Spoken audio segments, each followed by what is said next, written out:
Welcome, my chicken magnets. How you doing today? It's Chris here, and I've got something sort of special for ya. So first of all, this is a modding video. That's why you're gonna see orange balloons. You're gonna see these weird things rotating around our submarines. You're gonna see our snipers have multi-shot, like shotgun shots up in here. A lot of crazy stuff going on, right? Well, first of all, if you want to check this stuff out, you want to see what's going on, and maybe even play with these mods, you're going to want to follow the modding server. So this is not related to my server whatsoever. This is a server owned by mainly two people. His name is Half-Baked and also Glenn M, and both of them have YouTube channels, so everything's going to be in the description down there if you guys want to check them out whatsoever. They both made the mods together, so all credit to them, obviously. I'm just having some fun playing with them.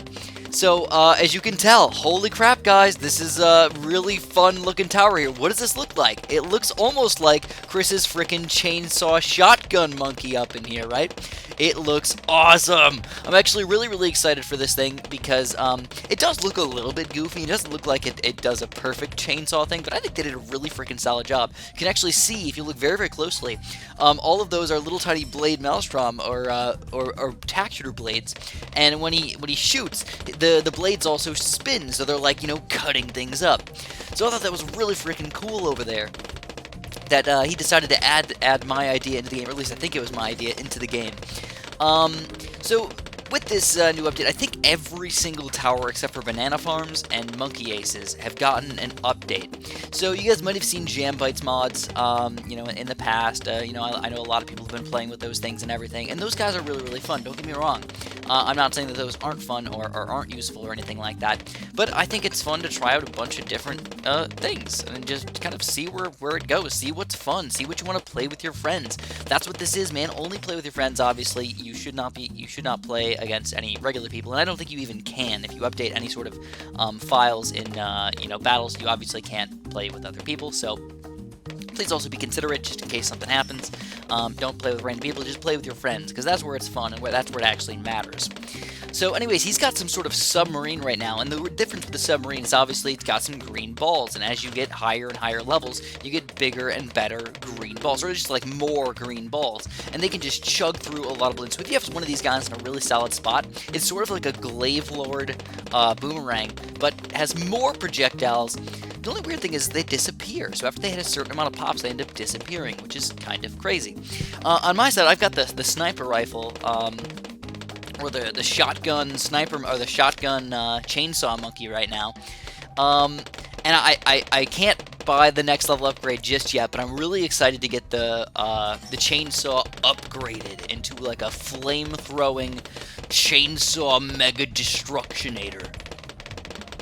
As you can tell, the wizards really don't do anything all that special right now. You know, they basically make it so at a low level you can already start throwing out tornadoes. And that's another fun and interesting tower, because having something distract as a 0-0 tower is pretty darn crazy. So as you can see, he's got the freaking nuclear sub over there. It's actually not even underground yet. It's not submerged.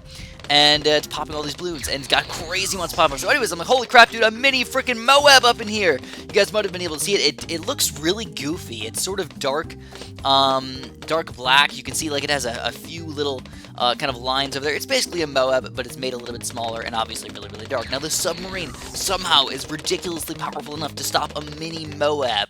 I thought that was a little crazy and maybe even a little bit overpowered.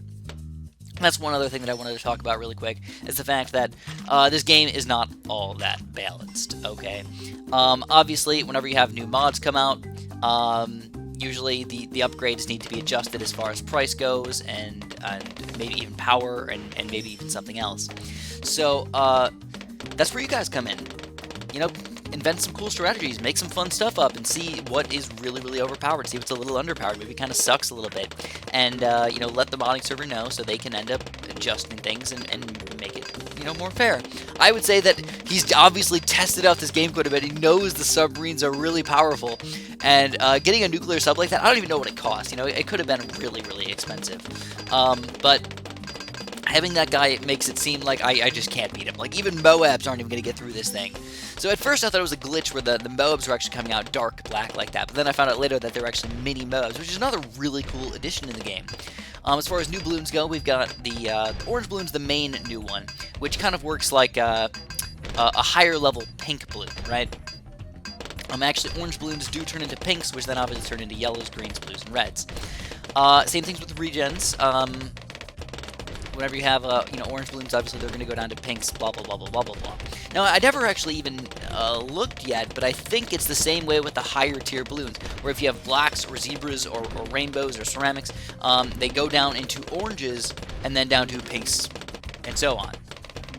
Which I thought was really, really fun, kind of unique idea. The only balloon we're missing now that has not been in Bloons Tower Defense 5 yet is the purple balloon. Or actually, I have played a mod with a purple balloon before, so this is kind of exciting. Also, the fun thing about the orange balloons, man, they are fire resistant or fireproof, I guess. So any of the towers that have fire attacks, which are quite a few towers now, if you actually think about it, are all immune to the orange balloons are all immune to all of those attacks, which is really freaking cool. So anyways, another new tower up in here is the Buccaneer for $1,645. So at first I was like, whoa, what the heck? A 0-0 Buccaneer for that expensive? What's up with that, dude? A triple monkey ace defense, though.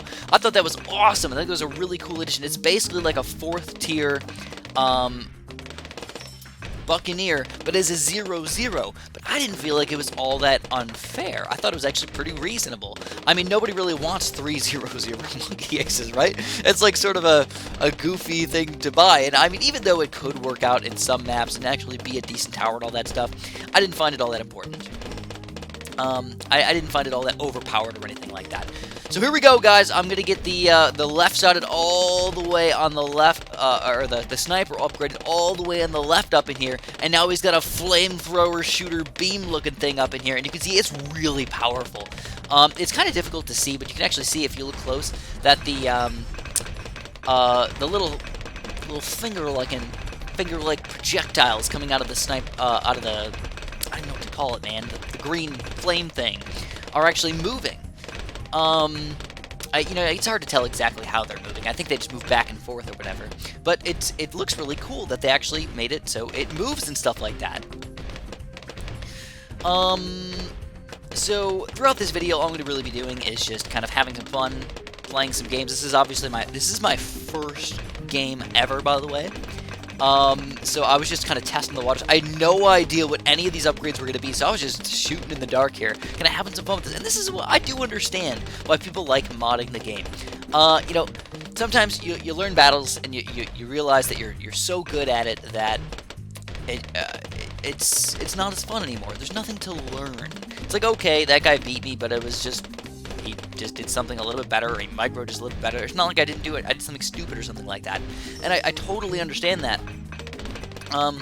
So being able to kind of walk in here and, so look at that, man. I don't know if you guys can see, but it looks like as soon as it touches the chainsaw, these ceramics are basically getting annihilated. Now, he's going to rush me with this, oh my god. I was like, oh crap, I wasn't expecting this, oh my god, so early. So I battle energied over here. I got my, my boats upgraded a little bit. I got 7,500 bucks, but I'm like, I don't even know what to spend it on. Just do stuff. Also, ooh, baby, road spikes. Check this out. Chug-a-lunch. But it's still not enough. We ended up losing our first game over there, which was really, really sad.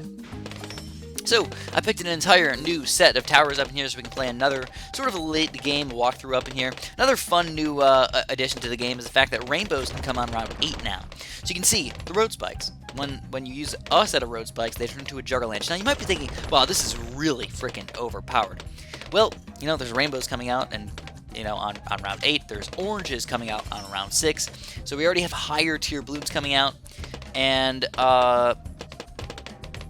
as you can tell, it doesn't just like automatically stop those big rushes. So the oh my god balloons, we're just walking right through my defense. So it's not like these road spikes are unbelievably powerful, and you have to use them in a different way. You can't just pop them in the back. You can't just farm like crazy in the beginning part of the game unless you want to sacrifice a lot of lives or use your big powerful upgrade.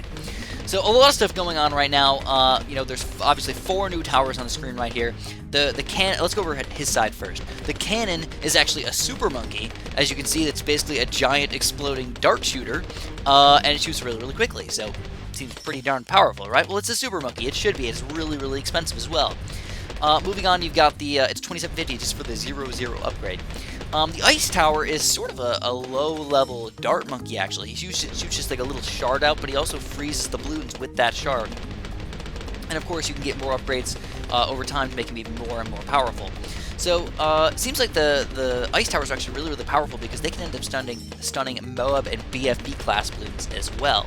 So definitely pretty interesting there. Now, as you might be able to see here, I'm actually skipping quite a bit throughout this this game, just to kind of keep things more interesting. This is a really, really long late game gameplay right here, so I just wanted to show off all these towers, make sure everybody knew kind of what the heck was going on.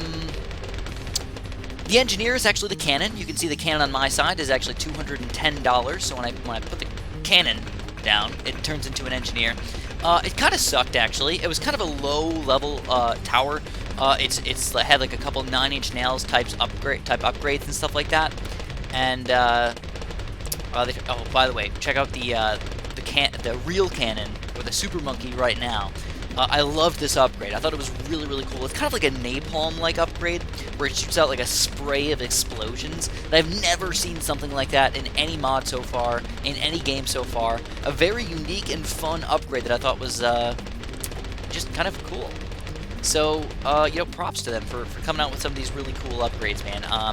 You know, I know it's difficult to make a mod. It's difficult to just change a tower, let alone change the entire, you know, game, basically. Make every single tower different, invent totally new upgrades, add new balloons, add new Moab class balloons. Something like that takes a lot of time. Obviously, you know, big thanks to you know, Half-Baked and Glenn. So beyond that, I've talked about the cannon just a little bit, or it's weird because I want to call him an engineer, but I want to call him a cannon. It's confusing.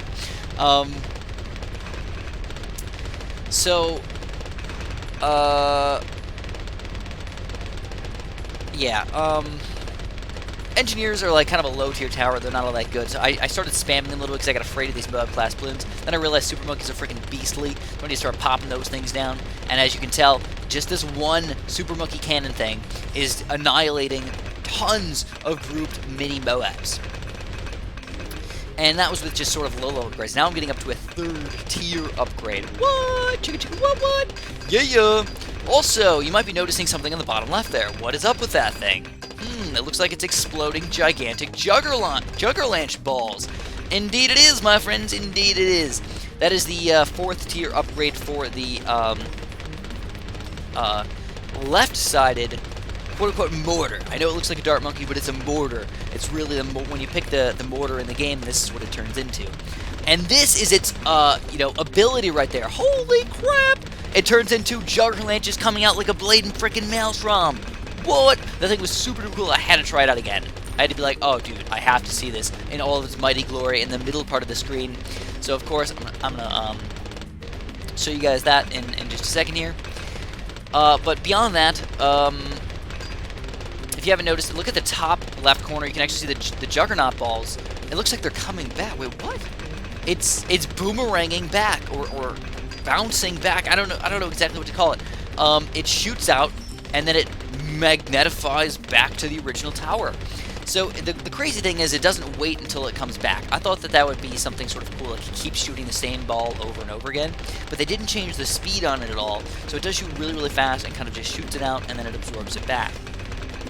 Or multiple shoots them out and then absorbs them back. And I thought that was a really unique kind of idea right there. You know, I wasn't expecting to have to do, you know, expecting such unique tower ideas. It's kind of like when I was playing this game called Turok 2. Now, you guys probably haven't heard of that. Most people probably haven't.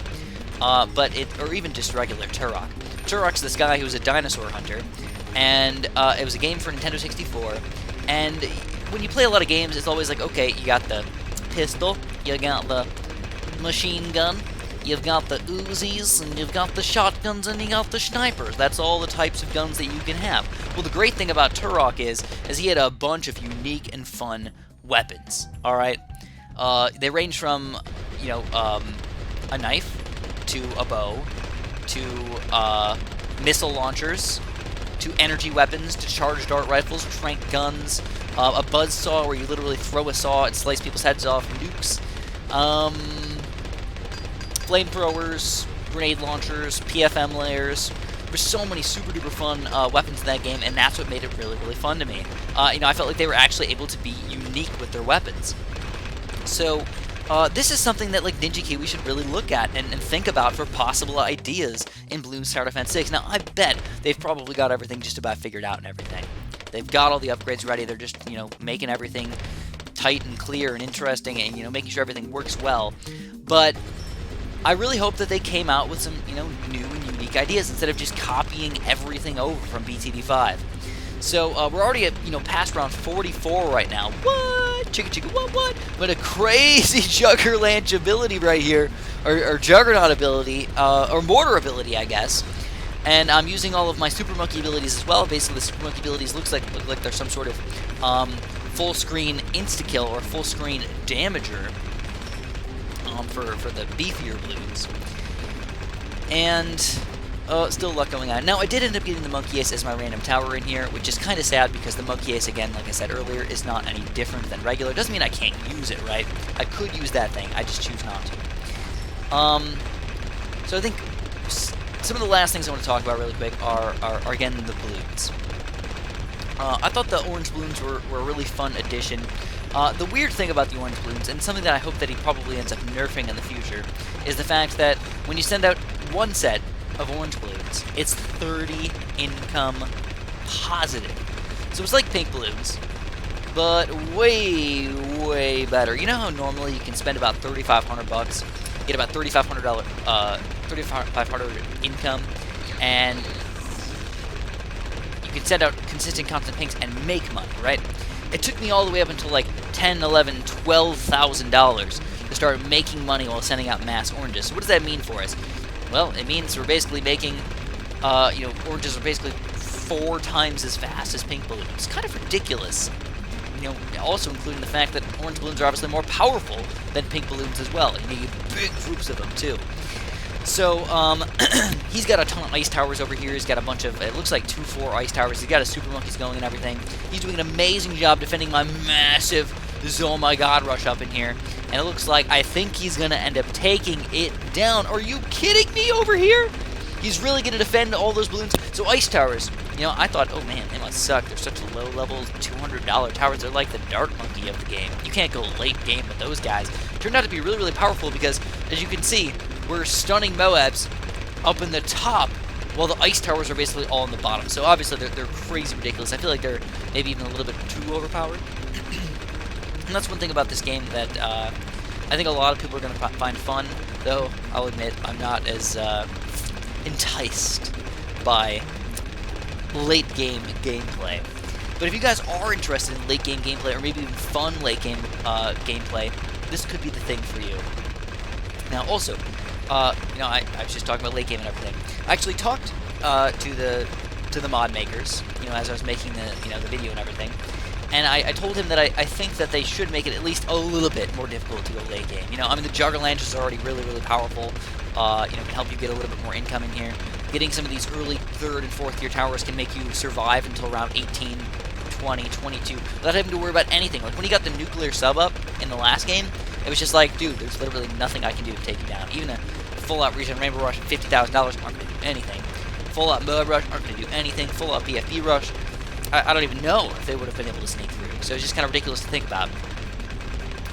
So anyways, he's going to end up nerfing a lot of these towers and making the balloons a little bit stronger. So even if you do end up doing a really, really good job, these Moab-class balloons are going to be starting to get really, really strong around 30 or 40 instead of having to wait until 70, 80, 90 to actually kill you. So if you're also curious, what the heck is up with this tank monkey? That's another new tower, right? Well, it's not technically new. It's actually just a temple. And it shoots out these gigantic technological terror green beams, but it shoots out double, and it seems like they're a lot more powerful than a regular technological terror beam, which I thought was really cool. Now, honestly though, I didn't find the temples to be all that worth it. They were good, they were strong, but I don't know if they were that powerful, right? Beyond that though, if you haven't noticed, I've got a lot of money, and I could be building a lot more defense. I've got a lot of space on the screen. Because I lived in time, I didn't end up actually building a massive quantity of stuff, and I kind of just said, alright, we'll just leave it as it is, and see who ends up dying first. We'll just send out some Oh My God rushes back and forth at each other, and see who can survive the longest. But he's building a few more things. Sadly, I felt like it was maybe a little bit unfair, but you know, it makes sense. He wants to defend, he wants to beat the big bad SJB, and for my first mod gameplay ever, I didn't feel too bad. I feel like I did a really good job on this mod, you know, playing through the mod, and figuring out what the towers do and which ones are good, and at least showing them off. You know, every single tower I showed every single side and upgrading everything. I didn't quite get to it with Buccaneer because I got killed by a fast cooldown zone god, but that's okay. So anyways, I'm like just about to take this guy down, but he keeps stunning the balloons right at the very end, and I'm getting so upset. I'm like, no, why do you stop all the balloons? Do I need to balloon energy them or what? Now, I thought it'd be really cool if it did something else with the balloon energy as well. I think it'd be really cool. Don't even know if this is possible. I severely doubt it is. But I thought it would be cool to do some sort of, like, especially in card battles, dude. It'd be really cool to, like, freeze somebody else's towers. You know, I really hope that NinjaKiwi can implement that into the game at some point. If they don't, they better do it for frickin' battles too, baby. When they put card battles in battles too, dude, it's gotta be there. It's not, I'm gonna be upset. Kind of like, I guess, in Clash Royale. You know, you, like, pop down a free spell, and within a certain radius, things get all frozen and everything. So anyways, we're coming to the very end of the video. As you can tell, we're not going to be able to defend for very much longer. We are going to get overwhelmed. He's going to have those ice towers, so he's got that defense going for him.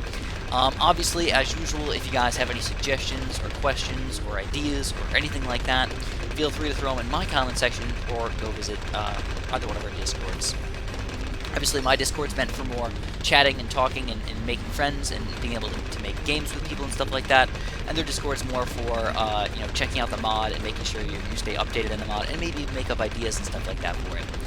So, if you guys enjoyed, obviously press that like button for me. I'd appreciate that a bunch. Subscribe if you haven't done that, because I have a bunch of other cool, amazing videos coming out pretty soon. And have a super duper delicious day.